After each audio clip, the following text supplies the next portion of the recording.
അപ്പൊ നിങ്ങൾ ഈ വീഡിയോയുടെ തമ്മിലും ഇതൊക്കെ ടൈറ്റിലേക്ക് കണ്ടപ്പോൾ വിചാരിച്ചിട്ടുണ്ടാവും ഇത് ഫുൾ ഉടായിപ്പാണല്ലോ. ഇന്നിപ്പോ ഇവിടെ LDC എക്സാം നടന്നത്, ലാസ്റ്റ് ആയിട്ട് നടന്ന LDC കണ്ണൂർ കൊല്ലം എക്സാം അല്ലേ, ഇനിയിപ്പോ തൃശ്ശൂരിലല്ലേ LDC നടക്കാനുള്ളതെന്നൊക്കെ വിചാരിച്ചിട്ടുണ്ടാവും. എന്നാൽ അങ്ങനെയല്ല. ഇന്ന് രാവിലെ ഒരു 10th ലെവൽ മെയിൻസ് എക്സാം നടന്നിട്ടുണ്ടായിരുന്നു. കുറച്ചുപേരൊക്കെ അറിഞ്ഞിട്ടുണ്ടാവും. ലബോറട്ടറി അസിസ്റ്റന്റ് എന്ന് പറഞ്ഞിട്ടുള്ള പരീക്ഷയാണ്. ഒരു LDCയുടെ പക്ക സെയിം സിലബസിൽ നടക്കുന്ന ഒരു എക്സാം ആയിരുന്നു ഇത്.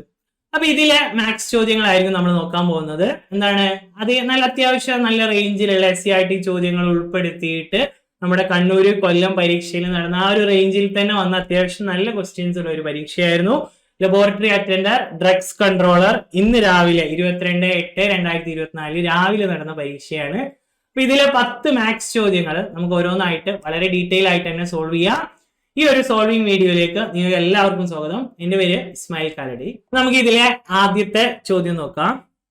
തുടർച്ചയായ 5 ഒറ്റ സംഖ്യകളാണ് A, B, C, D, E.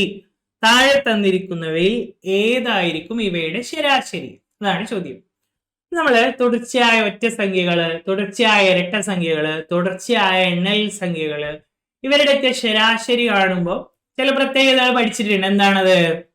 ഇവരുടെയൊക്കെ ശരാശരി അവരുടെ മിഡിലുള്ള നമ്പർ, നടുവിലുള്ള നമ്പർ ആയിരിക്കും. കാരണം ഇവയൊക്കെ തുല്യമായ ഗ്യാപ്പിൽ പോകുന്ന നമ്പേഴ്സ് ആണ്, സമാന്തര ശ്രേണികളാണ് എന്ന് വേണമെങ്കിൽ പറയാം. അപ്പൊ ആ സമാന്തര ശ്രേണികളുടെ ശരാശരി എപ്പോഴും അവരുടെ നടുവിലുള്ള സംഖ്യ ആയിരിക്കും. അപ്പൊ ആ നടുവിലുള്ള സംഖ്യ ഇവരുടെ ശരാശരിയാണ് എന്നുള്ള ഐഡിയ. പക്ഷെ ഓപ്ഷൻസ് കുറച്ചും കൂടെ ഒന്ന് ഡിഫറെന്റ് ആണ്. എന്താണ് ഓപ്ഷൻസ്? A+E/2, അടുത്തത് A+B+C+D+E/5. ഓപ്ഷൻ സി എന്ന് തന്നെ, മൂന്നും ശരിയാണ്. അപ്പൊ എങ്ങനെ ചോദ്യത്തെ നമുക്ക് അനലൈസ് ചെയ്യാം? 5 നമ്പേഴ്സ് ഉണ്ട്, തുടർച്ചയായ ഒറ്റ സംഖ്യകളാണ്. അപ്പൊ എന്തായാലും ഈ 5 എണ്ണത്തിന്റെ നടുവിലുള്ളത് ഇവരുടെ ശരാശരി ആയിരിക്കും, അത് ഉറപ്പാണല്ലോ. അപ്പൊ സി എന്തായാലും ശരിയായിരിക്കും. സി ആണ് ഇവരുടെ നടുവില്. ABCDE എന്ന് പറയുമ്പം അവരുടെ നടുവിൽ ആരാണ്? ABCDE, നടുവില് സി ആണ്. അപ്പൊ സി എന്തായാലും ശരാശരി ആയിരിക്കും. അപ്പൊ ആ സി എന്ന് പറഞ്ഞ ഓപ്ഷൻ എന്തായാലും ശരിയാണ്. എന്നാൽ ഓപ്ഷൻ എയിലേക്ക് നോക്കുമ്പോൾ എയിൽ എന്താ ചെയ്തിട്ടുള്ളത്? ഫസ്റ്റ് നമ്പറും ലാസ്റ്റ് നമ്പറും A+E/2 എന്ന് പറഞ്ഞാല് ആദ്യത്തെ നമ്പറും കൂട്ടി അവസാനത്തെ നമ്പറും കൂട്ടി 2 കൊണ്ട് ഹരിച്ചു. അങ്ങനെ ചെയ്താലും നടുവിലെ നമ്പർ തന്നെ കിട്ടുക. ഇതും സമാന്തര ശ്രേണിയിൽ യൂസ് ചെയ്യുന്ന വേറൊരു മെത്തേഡാണ്. ഫസ്റ്റ് പ്ലസ് ലാസ്റ്റ് ബൈ 2 ചെയ്താലും അവിടെ ശരാശരി കിട്ടും. അതുകൊണ്ട് തന്നെ ഇതും ശരിയാണെന്ന് മനസ്സിലാവും. അപ്പൊ അത് രണ്ടും ശരിയാണെങ്കിൽ പിന്നെ നമുക്ക് എന്തായാലും എയും സിയും ശരി എന്ന് പറഞ്ഞൊരു ഓപ്ഷൻ ഇല്ലല്ലോ. അപ്പൊ ഇതും ശരി തന്നെ ആയിരിക്കും. അതെന്താണ് പറഞ്ഞിട്ടുള്ളത്? അത് സാധാരണ നമ്മൾ എങ്ങനെയാണോ ശരാശരി കാണുന്നത് ആ ഒരു മെത്തേഡാണ്. എല്ലാ സംഖ്യകളും കൂടെ കൂട്ടി എയും ബിയും സിയും ഡിയും എല്ലാം കൂടെ കൂട്ടി 5 കൊണ്ട് ഹരിച്ചു. അതും ശരിയാണ്.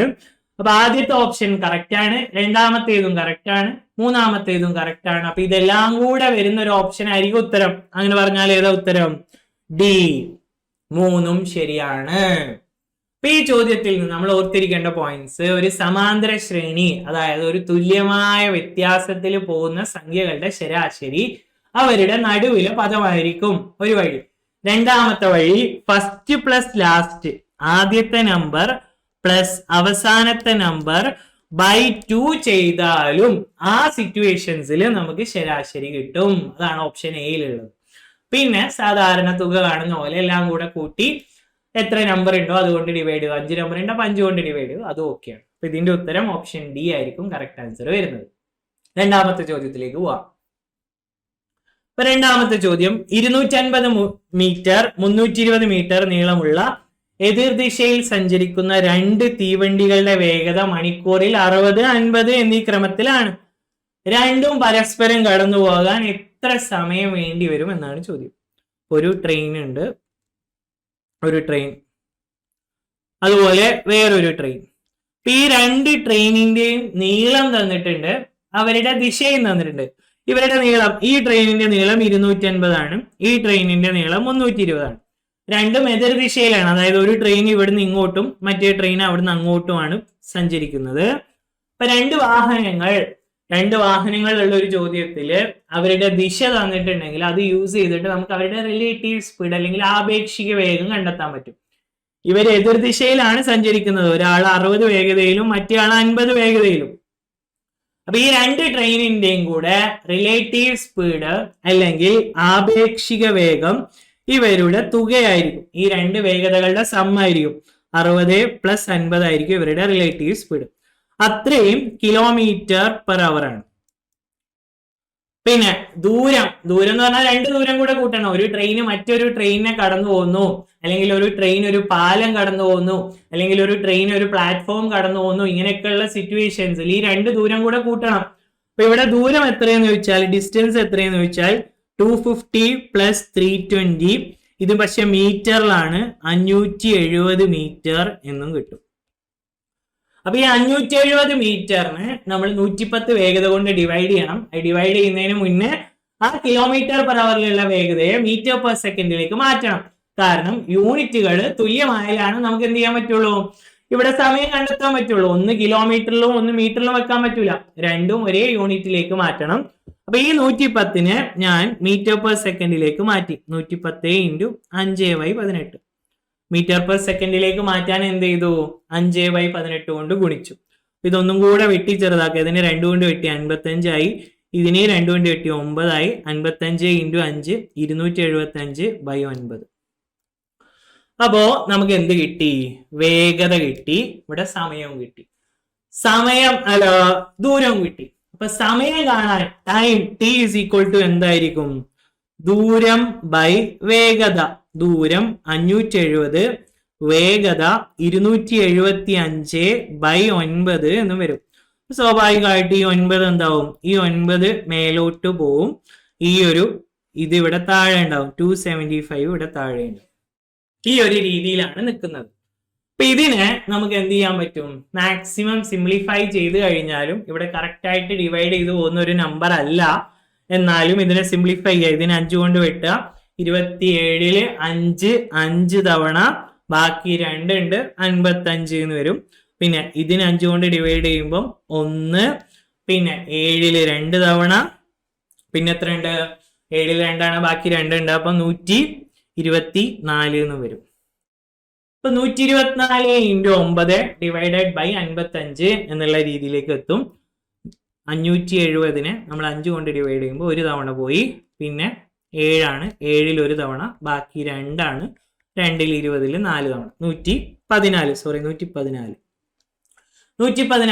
× 9/55. അപ്പൊ അവിടെ ഉള്ള ഒരു സിംപ്ലിഫിക്കേഷൻ, കറക്റ്റ് ഡിവിഷൻ അല്ല, അത് ഡിവൈഡ് ചെയ്ത് നോക്കുമ്പോൾ ഏകദേശം കിട്ടുന്ന വാല്യൂ 18.6 നിൽക്കുന്നില്ല, പക്ഷെ 18.6 അങ്ങനെ കണ്ടിന്യൂ ചെയ്തു പോകുന്ന ഒരു വാല്യൂ ആണ്. അപ്പൊ ഇതിന്റെ ഉത്തരം നമുക്ക് അപ്രോക്സിമേറ്റ് ചെയ്തിട്ട് പറയാം, 18.6 സെക്കൻഡ്. അതിലേക്ക് എത്തുന്നുണ്ട്, പക്ഷെ അതിനപ്പുറത്ത് നിൽക്കുന്നില്ല. അത് കഴിഞ്ഞ് വീണ്ടും ആ ഡിവിഷൻ പോകുന്നുണ്ട്. ഇത് കുറച്ച് കാൽക്കുലേറ്റീവ് ആയിട്ടുള്ള ക്വസ്റ്റ്യൻ ആണ്. സാധാരണ നമുക്ക് എന്താണ്, ട്രെയിനിന്റെ ക്വസ്റ്റ്യനിലൊക്കെ കറക്റ്റ് വാല്യൂ കിട്ടാറുണ്ട്. സെക്കൻഡ് ഒന്നും പോയിന്റിൽ വരിക, ഡിവൈഡ് ചെയ്യാൻ പറ്റാതാവൊന്നും വരുന്നില്ല. പക്ഷെ ഇവിടെ അങ്ങനത്തെ ഒരു വാല്യൂ അല്ല, കുറച്ചൊരു കാൽക്കുലേറ്റീവ് ആയിട്ടുള്ള വാല്യൂ ആണ് വരുന്നത്. ഉത്തരം 18.6 എന്നുള്ള രീതിയിലേക്ക് പോകും. അതായത് ഇവിടെ വരുന്ന ലാസ്റ്റ് വരുന്ന കാൽക്കുലേഷൻ ഇതാണ്, 114 × 9 ഡിവൈഡഡ് ബൈ 55 എന്നുള്ള രീതിയിലേക്ക് വരും. അപ്പൊ ഈ 114 55, 110 നമുക്കറിയാം എത്ര 55 ഉണ്ട്, 110 2 55 ആണ്. അപ്പൊ 114 നമ്മൾ 55 നോക്കുമ്പോൾ 2 തവണ 110, ബാക്കി ഒരു 4 ഉണ്ട്. ഇതില് 55 പോവോ, 4 പോവില്ല. അപ്പൊ ഒരു 0 കൂടെ ഇട്ട് കൊടുക്കേണ്ടി വരും. ഇപ്പൊ 2.0, 400 6 തവണ പോവും. ഇപ്പൊ 2.06 × 9 എന്നുള്ള രീതിയിലേക്ക് വരും. ഇത് മൾട്ടിപ്ലൈ ചെയ്യുമ്പോൾ ഏകദേശം അപ്രോക്സിമേറ്റ് ചെയ്തിട്ട് നമുക്ക് എടുക്കാൻ പറ്റും. കറക്റ്റ് വാല്യൂ അല്ല, ഞാൻ പറഞ്ഞില്ല, അതിനോട് അടുത്ത് നിൽക്കുന്ന ഒരു വാല്യൂ കിട്ടും, 18.6. അപ്പൊ ഇതിന്റെ ആൻസർ കീ 18.6 ആയിരിക്കും വരിക. അപ്പൊ ഈ ചോദ്യത്തിൽ നമ്മൾ ശ്രദ്ധിക്കേണ്ട പോയിന്റുകൾ ഇതാണ്. 1, 2 വാഹനം ഉണ്ടെങ്കിൽ അവരുടെ റിലേറ്റീവ് സ്പീഡ്, ആപേക്ഷിക വേഗം എടുക്കണം. 2 വാഹനങ്ങൾ പരസ്പരം കവർ ചെയ്ത് പോകുമ്പോൾ ദൂരം രണ്ടും കൂടെ കൂട്ടണം. ദൂരം എപ്പോഴും ആഡ് ചെയ്യാണ് ചെയ്യുക. സ്പീഡ് ഡയറക്ഷൻ അനുസരിച്ചാണ്. ഒരേ ദിശയാണെങ്കിൽ കുറക്കണം, എതിർദിശയാണെങ്കിൽ കൂട്ടുകയും ചെയ്യണം. എതിർദിശയാകുമ്പോൾ കൂട്ടണം, ഒരേ ദിശയാണെങ്കിൽ കുറയ്ക്കുകയും ചെയ്യണം ആപേക്ഷിക വേഗം കാണുമ്പോൾ. മൂന്നാമത്തെ ചോദ്യത്തിലേക്ക് പോകാം. അപ്പൊ മൂന്നാമത്തെ ചോദ്യം 4^88 4^88 + 4^88 + 4^88 = 4k ആയ k യുടെ വില എത്ര? കമ്പാരിറ്റീവ്ലി കുറച്ചും കൂടി ഈസിയാണ്. അതായത് കൂട്ടാൻ നമുക്ക് എന്തില്ല, കൃത്യംഗങ്ങളിൽ പവറുള്ള സംഖ്യകളിൽ കൂട്ടാനായിട്ട് നമ്മൾ നിയമം പഠിച്ചിട്ടില്ല. ഗുണിക്കാൻ പറഞ്ഞാൽ നമ്മൾ പവർ തമ്മിൽ കൂട്ടും, പക്ഷെ കൂട്ടാൻ പറഞ്ഞാൽ ആക്ച്വലി നമ്മൾ ആലോചിക്കേണ്ടത് ഇതിനെ എങ്ങനെ മൾട്ടിപ്ലിക്കേഷൻ ആക്കാം എന്നാണ്. ഇതെല്ലാം ഒരേ നമ്പറാണ്. ഒരുപോലെയുള്ള 4 സംഖ്യകളെ ഞാൻ കൂട്ടാന്ന് വിചാരിക്കാം. എ എന്ന് പറഞ്ഞ ഒരു നമ്പറാണ്. A plus A plus A plus A, ഇതാണ് ഈ ക്വസ്റ്റ്യനിൽ വന്നിട്ടുള്ളത്. അപ്പൊ ഇതിനെ മൾട്ടിപ്ലിക്കേഷൻ ആക്കി എങ്ങനെ എഴുതാം? ഒരേപോലെയുള്ള 4 സംഖ്യ കൂട്ടുന്നു എന്ന് പറഞ്ഞാൽ എന്താണ്? 4 എ എന്നല്ലേ? എ 4 തവണ കൂട്ടുന്നു എന്ന് പറഞ്ഞാൽ 4 ഇൻറ്റു എ എന്നാണ്. അപ്പൊ അതേ രീതിയിൽ ഈ ചോദ്യത്തിന് നമുക്ക് മാറ്റി എഴുതാം. 4⁻88നെ 4 തവണ കൂട്ടുകയാണെങ്കിൽ അതിന് നമുക്ക് ഇങ്ങനെ എഴുതാം, 4 ഇൻറ്റു 4⁻88. ഇങ്ങനെ എഴുതാലോ. ആ കൂട്ടുന്നതിന് പകരം, അതായത് കൂട്ടാൻ കൃത്യങ്ങളിൽ അല്ലെങ്കിൽ പവറുള്ള സംഖ്യകളിൽ നിയമമില്ല. അപ്പൊ അതിന് നമ്മൾ എന്താക്കി മാറ്റി? മൾട്ടിപ്ലിക്കേഷൻ ആക്കി മാറ്റി. 4 ഇൻറ്റു 4⁻88. ഇപ്പൊ നമുക്ക് നിയമമുണ്ട്, ഇവിടെയുള്ള പവർ തമ്മിൽ കൂട്ടാം. അപ്പൊ ഒരു പവർ ഉണ്ട്, ഇവിടെ ഒരു 88 പവർ ഉണ്ട്. അപ്പൊ ഇത് രണ്ടും കൂടെ കൂട്ടുമ്പോൾ 4⁻89 എന്നാവും. അപ്പുറത്ത് 4 ആണിത്. അപ്പൊ കെയുടെ വില എത്രയാണ്? കെയുടെ വില 89 എന്ന് കിട്ടും. ഈ ചോദ്യത്തിന്റെ ഉത്തരം 89 ആണ്. 4⁻88നെ 4 തവണ കൂട്ടുന്നു. അപ്പൊ കൂട്ടുന്നതിന് പകരം 4 ഇൻറ്റു ആ നമ്പർ എന്ന് എഴുതി. അപ്പൊ ഒരു പവർ കൂടും, 89 ആയിരിക്കും ചോദ്യത്തിന്റെ ഉത്തരം വരുന്നത്. ഓപ്ഷൻ എ കറക്റ്റ് ആൻസർ ആയിട്ട് കിട്ടും. അടുത്തൊരു ചോദ്യത്തിലേക്ക് പോവാം. ഒറ്റയാനാര്. ഇന്നത്തെ പരീക്ഷയിൽ അത്യാവശ്യം നല്ല കൺഫ്യൂസ് ചെയ്ത ഒരു ചോദ്യം ഇതായിരിക്കും. ഇതില് പല പോസിബിലിറ്റീസിൽ നമുക്ക് ആലോചിക്കാൻ പറ്റും. കുറെ എന്തുണ്ട്? കുറെ അഭാജ്യ സംഖ്യകളുണ്ട്, കുറെ വർഗങ്ങളുണ്ട്. 7, 4, 9 വർഗങ്ങളാണ്. 13, 7 അഭാജ്യ സംഖ്യകളാണ്. 5 അഭാജ്യ സംഖ്യയാണ്. 11 അഭാജ്യ സംഖ്യയാണ്. 7 അഭാജ്യ സംഖ്യയാണ്. അങ്ങനെയൊക്കെ നോക്കാം. പക്ഷെ കുറച്ചും കൂടെ നമുക്ക് ഇതിൽ കണക്ട് ആവുന്ന ഒരു സംഭവം എന്ന് പറഞ്ഞിട്ടുണ്ടെങ്കിൽ ഈ ആദ്യത്തെയും രണ്ടാമത്തെയും നമ്പറിന്റെ വ്യത്യാസം, ഫസ്റ്റ് നമ്പറിന്റെയും മൂന്നാമത്തെ സംഖ്യയുടെയും വ്യത്യാസം എത്രയാണ്? 9ന്റെയും 7ന്റെയും വ്യത്യാസം. 9ന്റെയും 7ന്റെയും വ്യത്യാസം, അത് ഏതിൽ നിന്ന് ഏത് കുറച്ചാലും ഉത്തരം മാറൂല. കാരണം എന്താണ്? സ്ക്വയർ ആണ്, നമ്മൾ വർഗ്ഗമാണ് എടുക്കുന്നത്. അപ്പൊ 9ന്റെയും 7ന്റെയും വ്യത്യാസം 2 ആണ്. 2ന്റെ സ്ക്വയർ ഇവിടെ കറക്റ്റ് നടുവിലുണ്ട്. ആ 2 നമ്പേഴ്സ്, ആദ്യത്തെ നമ്പറിന്റെയും മൂന്നാമത്തെ നമ്പറിന്റെയും വ്യത്യാസത്തിന്റെ വർഗം നടുവിലുണ്ട്. അത് അടുത്തതിൽ ശരിയാവുന്നുണ്ടോ നോക്കൂ. 13, 7 ആണ്. 13ന്റെയും 7ന്റെയും വ്യത്യാസം എത്രയാണ്? 6. 6ന്റെ സ്ക്വയർ നടുവിലുണ്ട്. 36 ഉണ്ടല്ലോ. അടുത്തതിൽ നോക്കാം. 5ന്റെയും 9ന്റെയും വ്യത്യാസം 4 ആണ്. 4ന്റെ സ്ക്വയർ 16 ആയിരുന്നു അവിടെ വരേണ്ടത്. 16 അവിടെ ഉണ്ടോ? ഇല്ല, അവിടെ 16ൽ അതില്ല. അടുത്തത് നോക്കാം. 11, 6, 7. 4ന്റെ സ്ക്വയർ ആണ് നടുവിൽ വരേണ്ടത്, അത് അവിടെ കറക്റ്റ് ആയിട്ടുണ്ട്. അപ്പൊ ഒന്നിൽ മാത്രം ആ ഒരു സീരീസ് റെഡി ആവുന്നില്ല. ഈ കൂട്ടത്തിൽ ഒറ്റയാണ്. എന്താണ് സീരീസ്? ഫസ്റ്റും തേർഡും തമ്മിലുള്ള വ്യത്യാസത്തിന്റെ വർഗം കറക്റ്റ് നടുവിലുണ്ട്. അത് ആദ്യത്തതിലുണ്ട്, ഇവിടെ ഉണ്ട്, ഇവിടെ ഉണ്ട്, ഇവിടെയും ഉണ്ട്. മൂന്നാമത്തതിൽ അത് വരുന്നില്ല. അപ്പൊ ഈ കൂട്ടത്തിൽ ഒറ്റയാൻ ഓപ്ഷൻ സി ആയിരിക്കും. കുറച്ചൊരു കൺഫ്യൂസിങ് ആയിട്ടുള്ള ഒറ്റയാൻ ക്വസ്റ്റ്യൻ ആണ്. കുറെ ആലോചിച്ച് കിട്ടിയിട്ടില്ല. ഇങ്ങനത്തെ ക്വസ്റ്റ്യൻസ് ഒക്കെ ഒരുപാട് ഇരുന്ന് സമയം കളയരുത്. 1-2 തവണ ആലോചിച്ച് നോക്ക്. കിട്ടുന്നില്ല സ്കിപ്പ് ചെയ്യുക. അവസാനം ഒഴിവാക്കാൻ സമയം ഉണ്ടെങ്കിൽ മാത്രം നോക്കുക. കാരണം പല പോസിബിലിറ്റീസ് ആലോചിച്ച് നമ്മൾ സമയം കളയും. ഇതിലൊക്കെ നല്ല സമയം കളയാൻ സാധ്യതയുള്ള ഒരു ചോദ്യമായിരുന്നു. സി ആണ് നമ്മുടെ ഉത്തരം വരിക. ഈ ഒരു ക്വസ്റ്റ്യന്റെ ഉത്തരം സി ആണ് വരിക. അടുത്തതിലേക്ക് പോവാം. ഒരു ദിവസത്തിൽ ഒരു ക്ലോക്കിലെ സമയവും പ്രതിബിംബത്തിലെ സമയവും എത്ര തവണ തുല്യമാണ്? നമ്മൾ സ്ഥിരമായിട്ട് പഠിക്കുന്ന എല്ലാ മാരത്തോണിലൊക്കെ സ്ഥിരമായിട്ട് പറയുന്ന ഒരു പോയിന്റ് ആണ്. ഒരു ക്ലോക്കിലെ സമയവും പ്രതിബിംബത്തിലെ സമയവും എത്ര തവണ തുല്യമാവും? 4 തവണയാണ്. ഏതൊക്കെയാണ് ആ സമയങ്ങൾ? രാവിലെ 6 മണി, വൈകുന്നേരം 6 മണി, പിന്നെ ഉച്ചക്ക് 12, പിന്നെ രാത്രി 12. അതായത് 6 മണിക്കും 12 മണിക്കുമാണ് എന്താവുന്നത്? സമയവും പ്രതിബിംബവും തുല്യമാവുന്നത് 6 മണിക്കും 12 മണിക്കുമാണ്. അപ്പൊ അത് ഒരു ദിവസത്തിൽ എത്ര തവണ എന്ന് വെച്ചാൽ 6 രാവിലെ ഉണ്ട്, 6 വൈകുന്നേരം ഉണ്ട്, 12 ഉച്ചക്ക് ഉണ്ട്, 12 രാത്രി ഉണ്ട്. അപ്പൊ 4 തവണയാണ് ഈ ചോദ്യത്തിന്റെ ഉത്തരം. ഇത് മുമ്പ് വന്നിട്ടുള്ള ചോദ്യം തന്നെയാണ്. ഒരു റിപ്പീറ്റഡ് ക്വസ്റ്റ്യൻ വേണമെങ്കിൽ പറയാം. റിപ്പീറ്റ് ചെയ്ത് വന്ന ചോദ്യമാണ്. ഉത്തരം 4 എന്ന് കിട്ടും. അടുത്തത് നോക്കാം. ടൈം എടുത്ത് ചെയ്യേണ്ട ഒരു ക്വസ്റ്റ്യൻ ആണ്. സിംബൽസ് റീപ്ലേസ് ചെയ്യുന്നു. ഇൻറ്റു എന്ന ചിഹ്നം പ്ലസിനെയും പ്ലസ് ചിഹ്നം ഹരണത്തെയും മൈനസ് ചിഹ്നം ഇൻറ്റുവിനെയും ഡിവിഷൻ ചിഹ്നം മൈനസിനെയും സൂചിപ്പിച്ചാൽ താഴെ തന്ന പ്രസ്താവനയിൽ തെറ്റ് ചെയ്തു. അപ്പൊ ഇവിടെ തെറ്റായ പ്രസ്താവനയാണ് ചോദിച്ചത്. അപ്പൊ ഇത് ഓരോന്ന് ചെയ്ത് നോക്കേണ്ടി വരും. പിന്നെ ഇതിലുള്ള ഇങ്ങനത്തെ ക്വസ്റ്റ്യൻ വരുമ്പോൾ ഒന്ന് സമാധാനത്തോടെ നോക്കുക, ഓപ്ഷൻസ് ഒക്കെ ഒന്ന് നോക്കുക. ഓപ്ഷൻസ് നോക്കുമ്പോൾ നമുക്ക് മനസ്സിലാവുന്ന കാര്യം, ഇതിലെല്ലാത്തിലും ഈ ഒരു ചിഹ്നങ്ങൾ ഉള്ളത് ഒരേ ഓർഡറിലാണ്.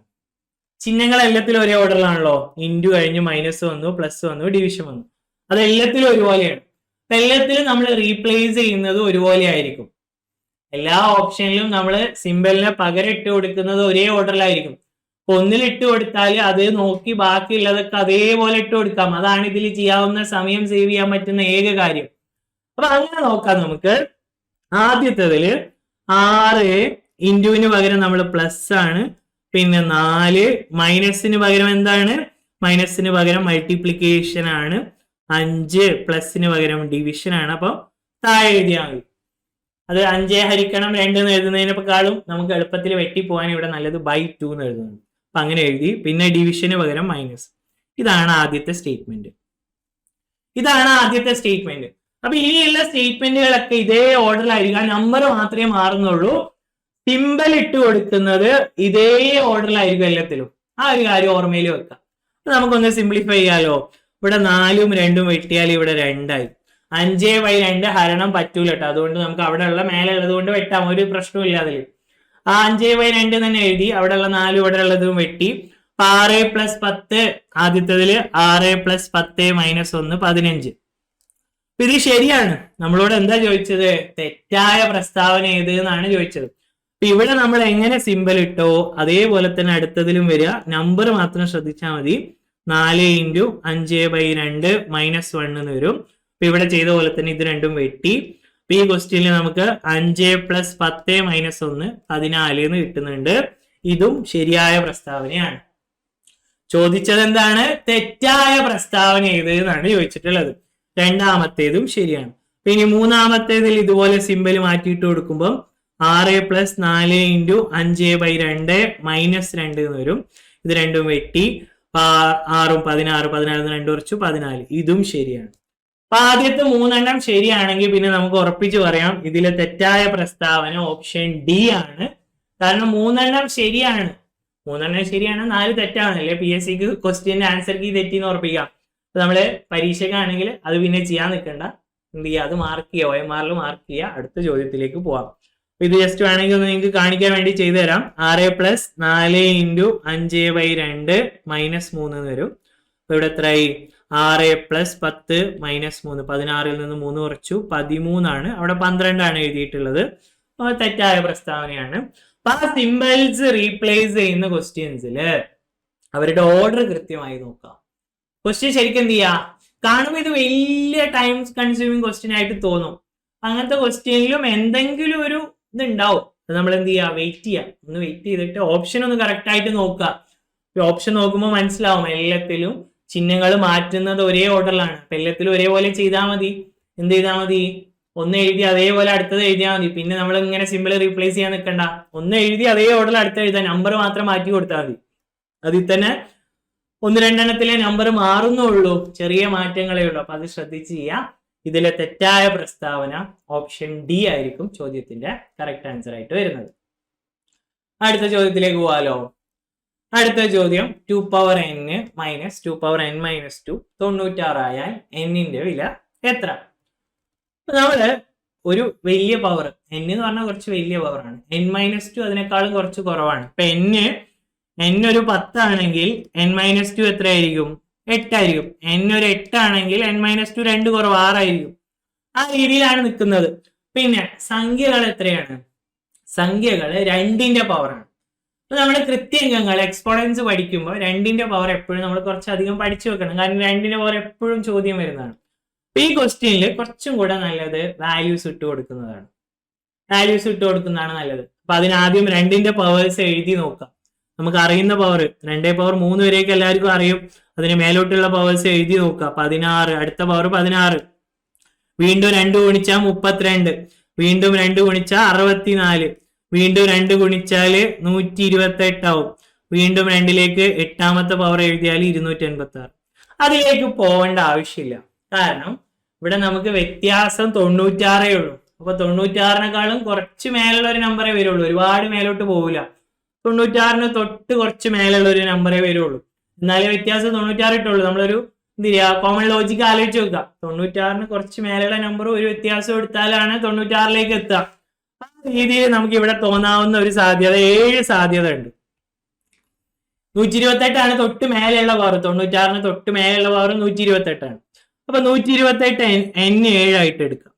n7 ആയിട്ട് എടുത്താല് 128 n-2 n-ന്റെ പവറിൽ നിന്ന് 2 കുറച്ചു. അപ്പൊ n-2 5 അപ്പൊ 2⁵ നമുക്ക് ഇവിടെ ഉണ്ട് 32 128 നിന്ന് 32 കുറച്ചാൽ 96 കിട്ടുന്നുണ്ട്. നമ്മുടെ ഗസ്റ്റ് കറക്റ്റ് ആയിരുന്നു. എന്ത് ചെയ്താൽ മതി? 96 കുറച്ച് മേലുള്ള 2ന്റെ പവർ നോക്കുക. തൊട്ട് മേലെയുള്ള പവർ 128. അപ്പൊ അതിൽ നിന്ന് ഈ പറഞ്ഞ 2 പവർ കുറച്ചിട്ട് 32 അത് കുറച്ചു 96 കിട്ടുന്നുണ്ട്. അപ്പൊ n-ന്റെ വില 7. ഇനി ഓപ്ഷൻസ് ഒന്ന് നോക്കൂ. n8 9 6 ഇവ ഒന്നുമല്ല കാരണം n7. അപ്പൊ ഈ ചോദ്യത്തിലെ ഏറ്റവും നല്ല പരിപാടി 2ന്റെ പവേഴ്സ്, നമുക്ക് അറിയുന്ന പവേഴ്സ് കുറച്ച് ഹയർ ആയിട്ട് എഴുതി വെക്കാം. നമുക്ക് വേണ്ട ഉത്തരം 96. അത് മറക്കരുത്. അപ്പൊ 96 ഉത്തരം കിട്ടണമെങ്കിൽ 96 കുറച്ച് മേലുള്ള ഒരു നമ്പർ ആയിരിക്കും വലിയ പവർ. അതിൽ നിന്ന് കുറച്ച് കുറക്കാണ്. അപ്പൊ 96 മേലുള്ള 2 പവേഴ്സ് എഴുതി. അതിൽ ഏറ്റവും ആദ്യം 128. അപ്പൊ ഞാൻ അതിനെ ട്രൈ ചെയ്ത് നോക്കി. അതിൽ തന്നെ കിട്ടി. ഇനി ബാക്കി ചെയ്യേണ്ട. n-ന്റെ വില 7. ഉത്തരം ഇവ ഒന്നുമല്ല. പക്ഷെ ഞാൻ നേരെ തിരിച്ച് ഈ ഓപ്ഷൻ ഇട്ട് നോക്കി, ഈ ഓപ്ഷനൊക്കെ ഇട്ട് നോക്കുകയാണെങ്കിൽ ഇതിലും കൂടുതൽ സമയം എടുക്കും. പിന്നെ 2ന്റെ പവർ ആയതുകൊണ്ട് നമ്മൾ എന്തായാലും പഠിക്കണം. 2ന്റെ പവർ ഒരു 128 വരെയൊക്കെ എന്തായാലും അറിയേണ്ടതാണ്. ഇനി പറയാത്തവരാണെങ്കിലും നിങ്ങൾക്ക് അപ്പ എഴുതി നോക്കി വെരിഫൈ ചെയ്താൽ കിട്ടും ഈ ചോദ്യം. അപ്പൊ ഈ ചോദ്യത്തിന്റെ ഉത്തരം ഇവ ഒന്നുമല്ല. ഓപ്ഷൻ ഡി കറക്റ്റ് ആൻസർ ആയിട്ട് വരും. 7 വരേണ്ടത്. അടുത്ത് നോക്കാലോ. അടുത്തത് √1 + 3 + 5 + 7 അങ്ങനെ പോയി 101. അപ്പൊ റൂട്ടിനുള്ളിലുള്ളത് 101 വരെയുള്ള ഒറ്റ സംഖ്യകളുടെ തുകയാണ്. റൂട്ട് അവിടെ നിൽക്കട്ടെ, റൂട്ട് അവിടെ നോട്ടെ, റൂട്ടിന് തൊടണ്ട. അതിൻ്റെ ഉള്ളിൽ ആരാ ഉള്ളത്? 1 3 5 7 ഇവരൊക്കെ ആരാണ്? ഇവരൊക്കെ ഒറ്റ സംഖ്യകളാണ്. ഒറ്റ സംഖ്യകളുടെ തുകയാണ്. എങ്ങനെ? 101 വരെയുള്ള ഒറ്റ സംഖ്യകളുടെ തുക കാണാനുള്ള ഇക്വേഷൻ എന്താണ്? ഒറ്റ സംഖ്യകളുടെ തുക കാണാൻ n² എന്ന് പറഞ്ഞ ഇക്വേഷൻ ആണ് യൂസ് ചെയ്യുക. ഒരിക്കലും n 101 അല്ല. കാരണം 101 വരെയുള്ള ഒറ്റ സംഖ്യകളാണ്. അപ്പൊ ഞാന് 1 + 3 + 5 + 7 ഇത് കൂട്ടാൻ പറഞ്ഞാൽ ഞാൻ 7ന്റെ സ്ക്വയർ അല്ല കാണാം. എത്ര ഒറ്റ സംഖ്യകൾ ഉണ്ട് ഇവിടെ? 1 2 3 4. ഞാൻ കാണുന്നത് 4ന്റെ സ്ക്വയർ ആണ്. 4 ഒറ്റ സംഖ്യ ഉണ്ട്. അപ്പൊ 4ന്റെ സ്ക്വയർ. അപ്പൊ അതേപോലെ 1 3 5 7 അങ്ങനെ പോയി 101 വരെ ഉണ്ട്. അപ്പൊ എത്ര ഒറ്റ സംഖ്യകൾ ഉണ്ട് എന്ന് കാണാൻ, എന്റെ വില കാണാൻ ഒരു എളുപ്പ വഴിയുണ്ട്. എന്താണ്? അവസാനത്തെ സംഖ്യ 101, അതിൽ 1 കൂട്ടുക, 2 കൊണ്ട് ഹരിക്കുക. അപ്പൊ 102/2 അത്രയും എന്തുണ്ട്? അത്രയും ഒറ്റ സംഖ്യകൾ ഉണ്ട്. 1 മുതൽ 101 വരെ കൂട്ടുമ്പോൾ ഒറ്റ സംഖ്യകളുടെ എണ്ണം 101 അല്ല. പലപ്പോഴും പലരും ചെയ്യുന്ന ഒരു മിസ്റ്റേക്ക് ആണ്. ഒറ്റ സംഖ്യകളുടെ എണ്ണം 51 ഉള്ളൂ. അപ്പൊ നമ്മൾ റൂട്ടിന്റെ ഉള്ളിൽ, റൂട്ട് അവിടെ നിൽക്കട്ടെ, റൂട്ടിന് ഒന്നും ചെയ്യണ്ട. റൂട്ടിന്റെ ഉള്ളിൽ എന്താണ്? റൂട്ടിന്റെ ഉള്ളില് n², അതായത് √51ന്റെ സ്ക്വയർ. 51 സ്ക്വയർ, ആ സ്ക്വയറിന്റെ റൂട്ട് എടുത്താൽ എന്താവും? ഒരു നമ്പറിനെ സ്ക്വയർ ചെയ്തു. ഇപ്പൊ 10ന്റെ സ്ക്വയർ ചെയ്തു 100 ആണ്. അതിന് റൂട്ട് എടുത്തു, വീണ്ടും 10ലേക്ക് തന്നെ എത്തും. അപ്പൊ 51ന്റെ സ്ക്വയറിനെ റൂട്ട് ചെയ്താൽ നമ്മൾ എത്തുക 51ലേക്ക് തന്നെ ആയിരിക്കും. അങ്ങനെ ഒരു ഓപ്ഷൻ ഉണ്ടോ ഈ ക്വസ്റ്റ്യനില്? ഓപ്ഷനില് ഇല്ല. PSC ഇട്ടപ്പോ അവർക്ക് മേടിച്ചതാണ്. അവരെന്ത് ചെയ്തു? 101 ആണെന്നുള്ള രീതിയിൽ എഴുതി. അപ്പൊ അത് തെറ്റി. അപ്പൊ ഈ ക്വസ്റ്റ്യൻ എന്താവും? പ്രൊവിഷണൽ കീയിൽ വരും. പ്രൊവിഷണൽ കീയിൽ B വരും. ഫൈനൽ കീ വരുമ്പോ ചാലഞ്ച് ചെയ്താൽ ഡിലീറ്റ് ആവും. ഇതിന്റെ ഉത്തരം വരേണ്ടത് ഏതാണ്? 51 ആണ് കറക്റ്റ് ആൻസർ. 51 ആണ് ഇതിന്റെ കറക്റ്റ് ആൻസർ.